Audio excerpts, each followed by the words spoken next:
I'm literally speechless with how happy I am. My belly is back, OMG, and I'm never, ever, ever letting it get like this again. You're about to see me looking freaking better than before.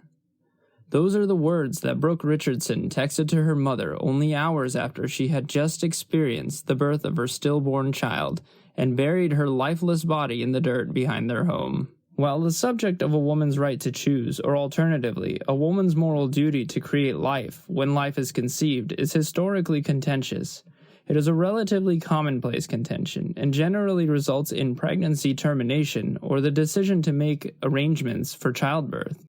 But in this case, what followed was entirely out of the ordinary and not short of perplexing. But to completely comprehend the mystery and moral ambiguity surrounding the case of Brooke Skylar Richardson, we must analyze the circumstances that led to this point, the bizarre events that followed, and why outrage ensued as a result, which takes us to the beginning of her story.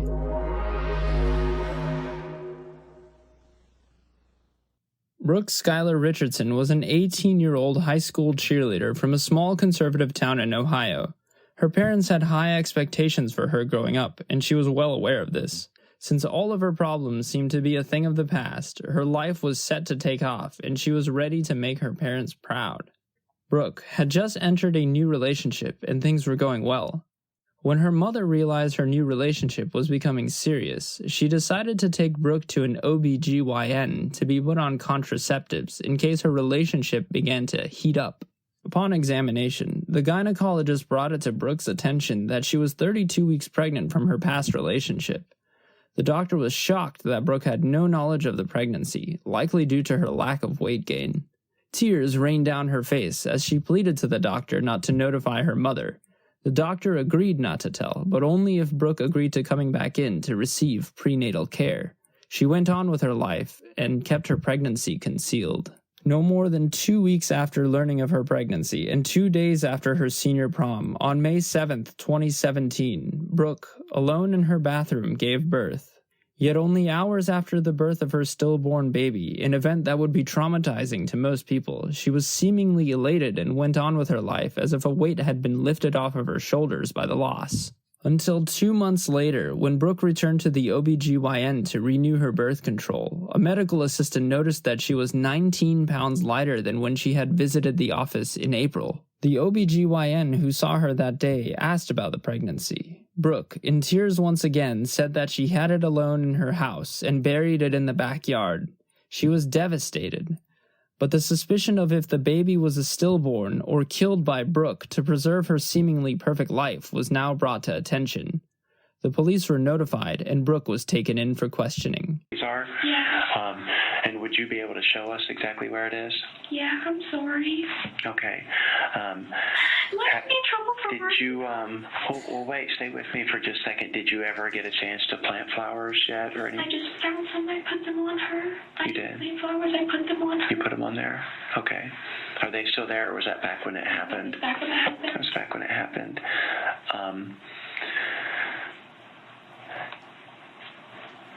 Okay, and now then, have you been back there since? Maybe once. It's hard. Yeah. Oh, tell us about now, going back in the house. Like, what do you do right after you bury her? Cleaned up the blood. Mm-hmm. Did you have anything to clean up? I had a towel. Yeah. What did you do with that towel? Just threw it away. You threw it away? Okay. Did you throw it away inside the house or in like the Rumpke bin out in the garage or whatever? I threw it away maybe like a couple days later. I'm sorry. Okay. The fact that she disposed of the towel used to birth the child at a different location could indicate premeditation of murder. Did you think about telling anyone at that time, or were you still pretty sure? I don't telling my mom. I should have told my mom. You thought about it? Yeah. I'm really sorry. It's almost over. Okay. Well, it's okay. I mean, no one can judge, what you did at that time. We weren't going through what you went through at all, so I can't say you definitely should have told your mom, because I wasn't going through it. So, and we're not here to try to do that. You said, so this is in the middle of the night, right? Yeah, maybe like You said the next day you delivered your afterbirth? Would it have been later on that same calendar day, but later during the day? Can you remember? It came out with me. I don't even know what it was supposed to look like. What the I just came out something came out with the body, but there was just a lot. Yeah. Well, and that was probably a big possibility of did you help yourself with an abortion? To help. The topic of abortion in many parts of the world is extremely controversial. Among conservative Christian demographics, abortion is seen as sinful and immoral.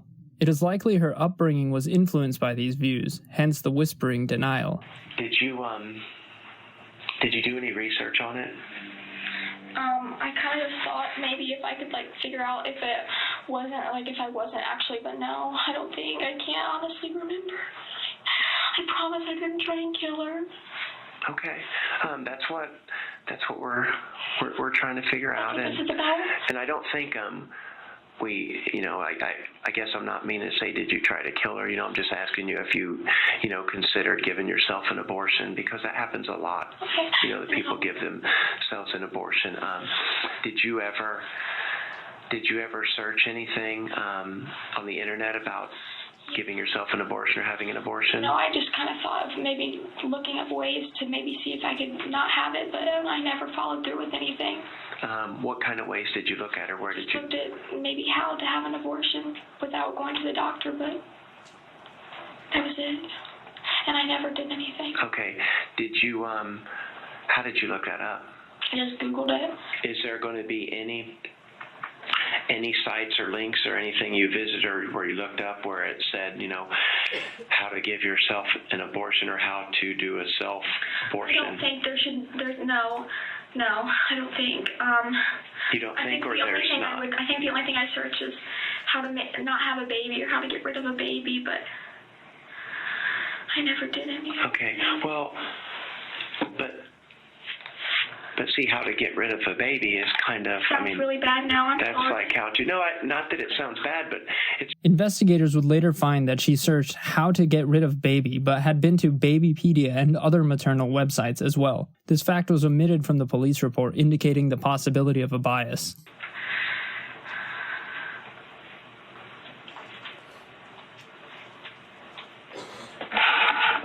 I'm sorry. Oh, you don't, no, that's I have to step out for just a second, okay? Can I talk to my parents? In just a minute, but I've got to step out just real quick and I'm take a phone call stay back. tonight. Oh, honey, you just take a deep breath, okay? I'm gonna stay in here with you, okay?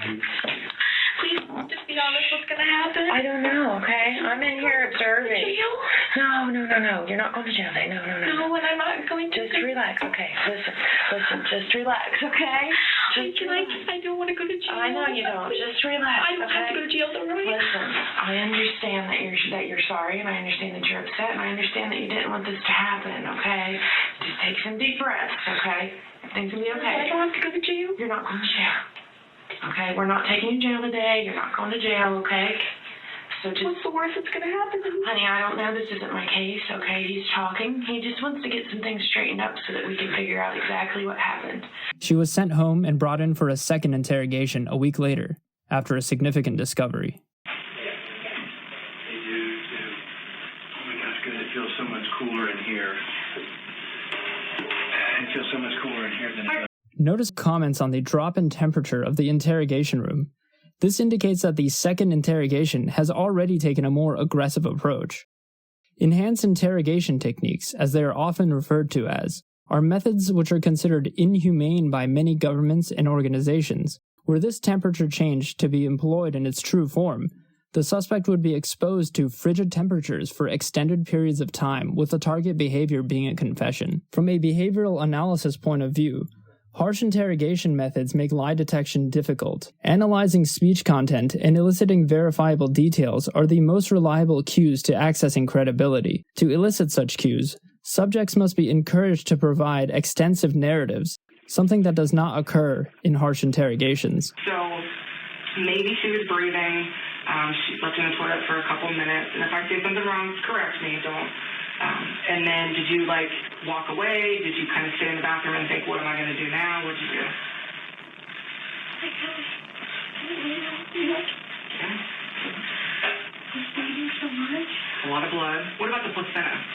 like, it looks like a big thing of meat. What did you do with that? A little after. Okay, and what did you do with that? I did it with her. Okay.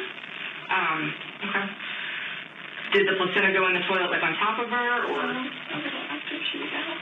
Okay, so you see she's in the toilet for a couple minutes. What do you do after she's in the toilet for a couple minutes? What do you do with her? I put her in the towel. Okay. Okay. And then what? I hold her too tight. Now, you're probably wondering why Richardson was brought in for a second interrogation. Following the initial interview, examination of the skeletal remains by a forensic anthropologist, a medical examiner, and a coroner repeatedly revealed evidence that the baby was subject to immolation sometime before or after its death. All three of the examinations were requested by the police department and the prosecution. Tell me about the fire. What fire? Well, there's some evidence to show that there was some burning on her. Didn't burn her. I promise on anything I didn't burn her. My dad has lots of bonfires, but I didn't burn her. There was some charring and stuff on some of her bones, so.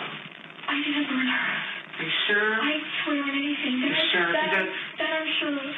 I'm sure of. You didn't, like, did you burn anything around her? Did you try to, like maybe, like, melt the dirt or anything? No. Was there any reason for any of that? No. Was there any, I know you said the other day there was no one else that knew or involved or anything, but was there anyone else? I mean, now that you're telling us more truth, you're telling us a lot more truth today. Is there someone else that knew this or helped you this day or anything? No, and I did nothing with fire. Nothing. Is it possible originally you put her in the fire pit before you? No. I don't mean with a lit fire, but I mean put her in the fire pit. No. What about, okay, maybe not fire, like, what about, like, some other heat source? Was there any heat involved in anything? This was been after she was dead, so it's not like no microwaves, no oven, no nothing. Like, there's basically her bones have, not all of them, but some of them have some charring, which means that there was some burning. So that's what we're trying to figure out. Yeah. And if there's nobody else involved, and there's no one else that knew about this, and you were all alone, unfortunately. Well, that's what we're trying to figure out. I think there's an explanation for what happened with the something. I think there's some sort of way that we can figure out what happened with something, because, that doesn't just happen, that your bones get like that. So, from all accounts, she looked like a pretty healthy, normal baby from what you're saying. So I don't think, there's just no way it would just happen. So I was thinking maybe you were just trying to kind of get rid of something, or I don't know. But I mean, you buried her. It's not like you just threw her in the trash. So that's good. No, anything that you can think of, like anything at all. Because again, you were in shock, I'm sure. It was a terrible, terrible night. You were all alone. Just think about if there was anything that could explain that. Because that's the medical fact. I'm not just telling you that. I'm not, just making it up. I mean, something happened with some fire or some heat source. So we have to think about maybe you were out of your mind. I don't know. Something happened, but there was something with a fire. And Skylar, we're not.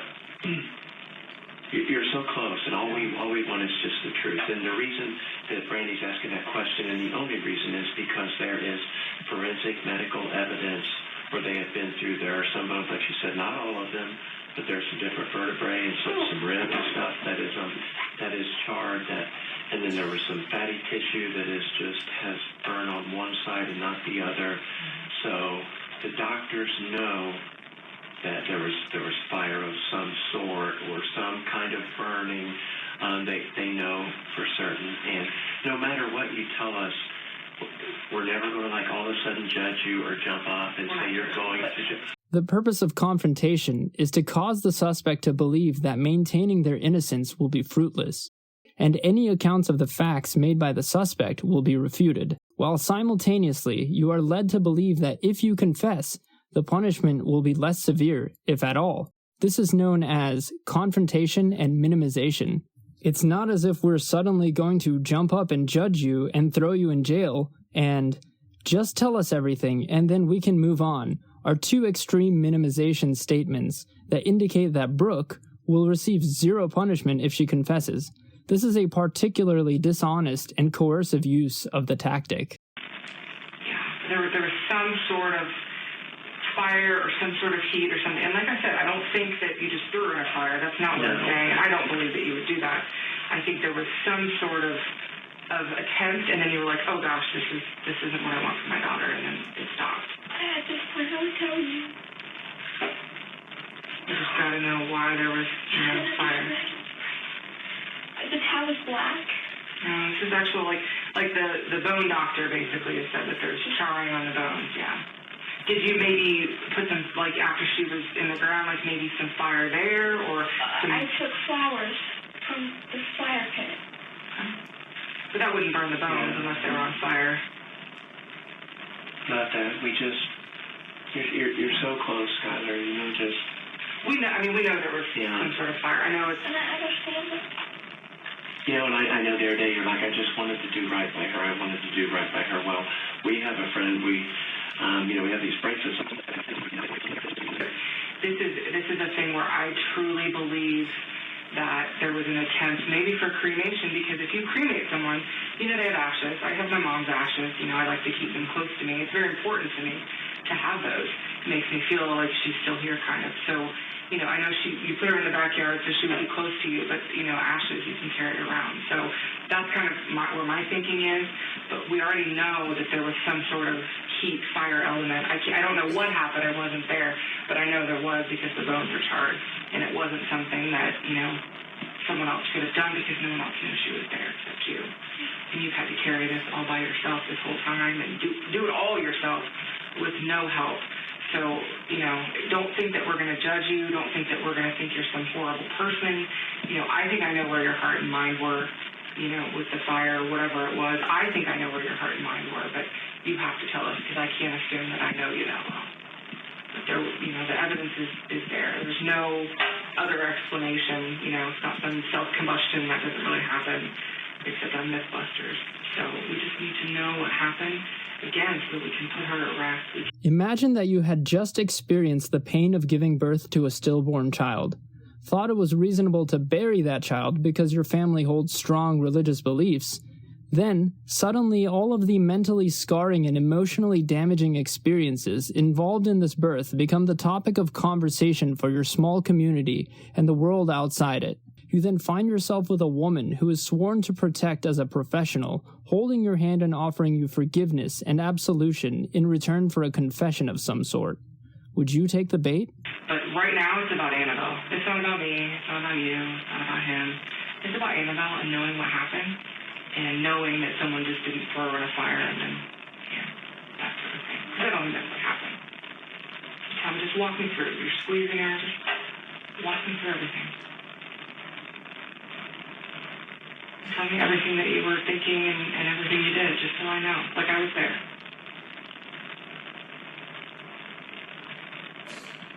I thought I was crazy, but that is my way. I had a lot of Where'd you put her? in the valley.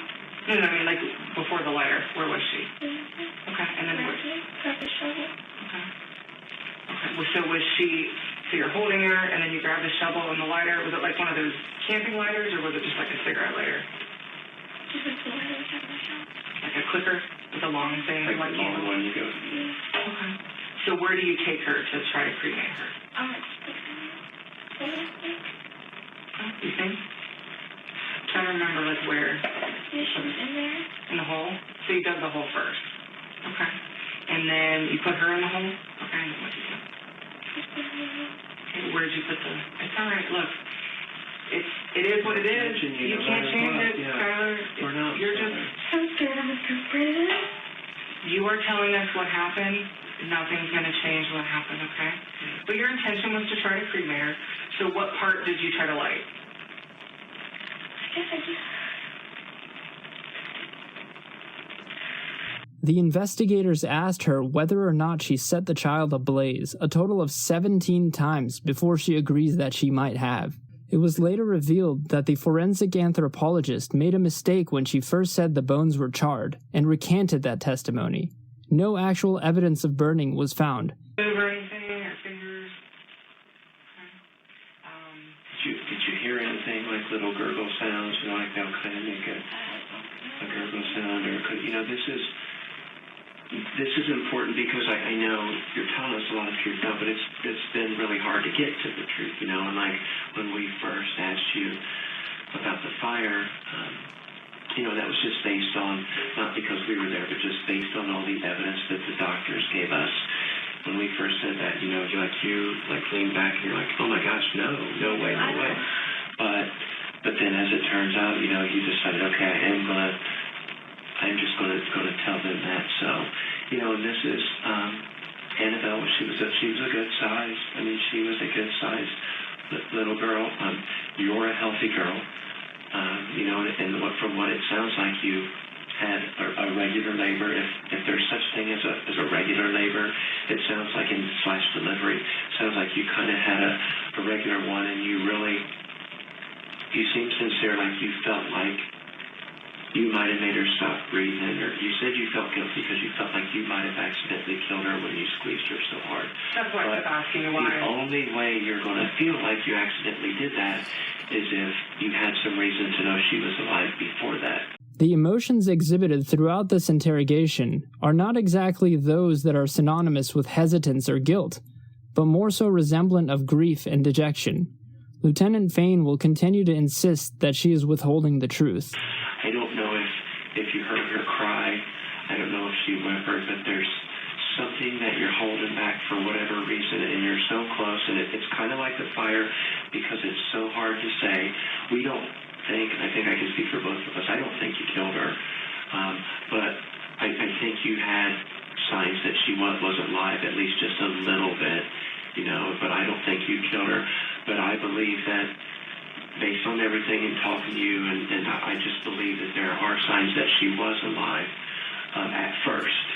And then I don't think you tried to kill her, but I think there were signs that she was, and I want you to please, for her, just tell us what those were. How did you know at first, that she was probably alive just a little bit? Maybe I thought I saw her chest when I was cleaning up, and I don't know if I... And I'm not trying to get you to say maybes or anything. Just please share the truth with us, Skylar.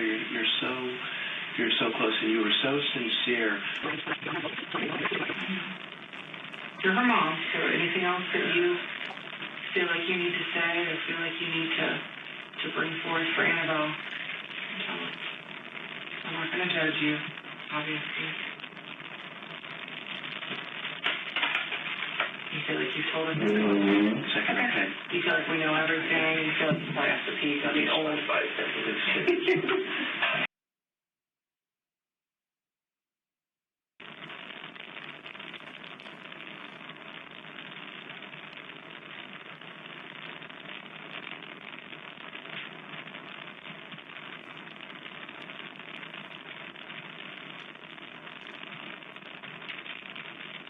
Okay. Oh, geez. So, here's the deal. I think you already know that you're not going home. We just got the answer. So, my question for you is, you've been so cooperative with us, we want to extend you every courtesy. Do you want to talk to your parents here before you go? Do you want to do that, or do you just want to wait and talk to them later? It's totally up to you. I don't. That's up to a judge. Like I told you, I'm not BSing you. All of these decisions from here on out are up to a judge. So when you get out, all those kinds of things. But my question right now, which we can control, is: do you want to have a conversation with your parents so that they understand why you're going, or do you not? It's up to you. You're 18. You can do whatever you want to do. Do you want to talk to them here? We would be in the room just because we have to make sure everybody's safe. Do you want to talk to them here, or do you just want to have a conversation with them later? That is up to you. No one's judging you, whatever you decide to do.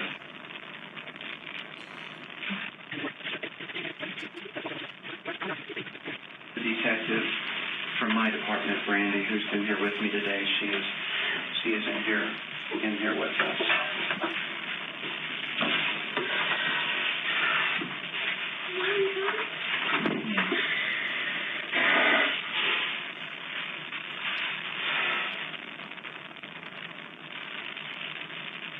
What happens is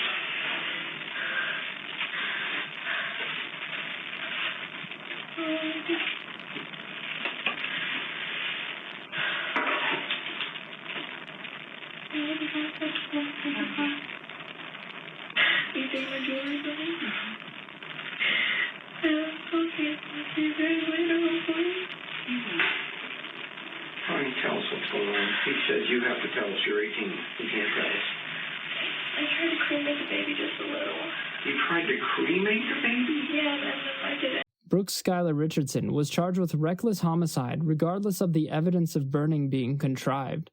She was then taken into custody. The intense trial was purposefully televised as a decision made by Judge Donald Oda to alleviate the spread of misinformation about the trial and provided the public with great insight into both arguments.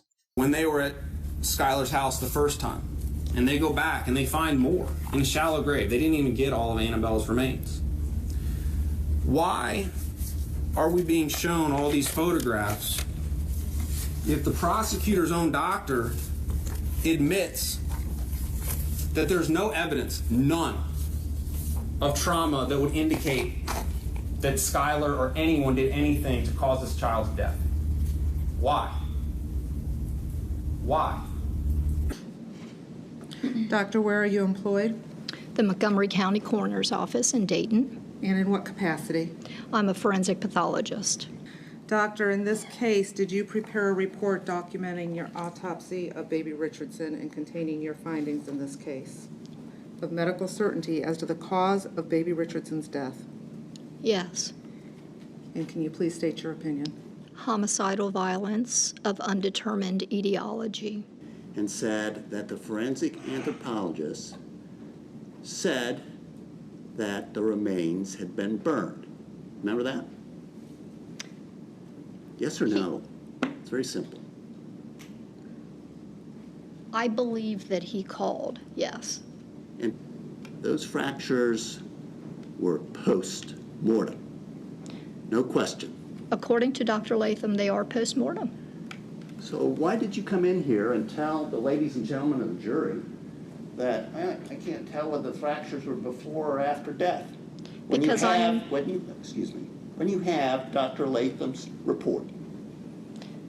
I'm providing the jury with my opinion, which was I couldn't tell. After the course of viewing hours of footage of this trial and still personally remaining undecided on if Brooke was guilty or not, Assistant Prosecutor Steve Knippen's closing argument did an excellent job at almost convincing me. And feeling so desperate that she started researching how to get rid of a baby. And she already knew what her mother's reaction was going to be. She knew that because her mom told her in a text message. When her mom thought she was pregnant, she said, "It would ruin your life. It would ruin your future." Every time she talked about her daughter, it was it. It wasn't until the second interview, after the police were involved, that all of a sudden her daughter had a name, and it was Annabelle. And when you view the statements made by the defendant in the context of the other information that we know, that she didn't want her child, that she looked for ways to get rid of her child, that she disposed of her child in the backyard without telling anyone, there's no question that her child was born alive in the early morning hours of May 7th. If you were trying to convince a jury of your innocence and found yourself in the hot seat at only minutes before the delivery of a verdict that could potentially lock you away for the rest of your life, would you have this ill-mannered look on your face? Verdict Form 2, involuntary manslaughter. We, the jury, in the above captioned case, do hereby find the defendant, Brooke Skylar Richardson, not guilty of the offense of involuntary manslaughter. Count 3, child endangerment. We, the jury, find the defendant, Brooke Skylar Richardson, not guilty of child endangerment. It does say we further find the defendant did not cause serious physical harm to the alleged victim, but that finding is not necessary as a matter of law. Verdict Form number 4, we, the jury, in the above captioned case, find the defendant, Brooke Skylar Richardson, guilty of the offense of abuse of a corpse. One conclusion that has been made clear is that put a different race, socioeconomic class citizen, or even a different gender in this position, and the likelihood of them getting off unpunished like Miss Richardson is debatable. Judge Donald Oda does an excellent job at letting her know how lucky she is as his final statement. And I have reviewed all of the expert reports in this case. I listened to the expert's testimony. I firmly believe, Ms. Richardson, in fact, I know in my heart that if you would have made different decisions in this case, Annabelle would be here today. And I know that might be difficult for you to hear. Some people are inclined to think to themselves, you know, this is America. We kill unborn babies every day. But I don't look at it that way, Ms. Richardson. And the law does not allow me to consider the acts that you took prior to giving birth. But I think that your choices before birth, during birth, and after show a grotesque disregard for life. And I think when I look at this case, that to me is what offends the community sensibilities. But because of policy decisions that are beyond my purview, the jury was not permitted to consider those things, and neither am I. So I don't hold those things against you in the sentencing. I find that you are amenable. Thank you for watching my channel, and subscribe if you already haven't, and follow me on Twitter. I'll be posting a link for that at the bottom of this description here. And I'll be posting videos as often as I can. Thank you so much.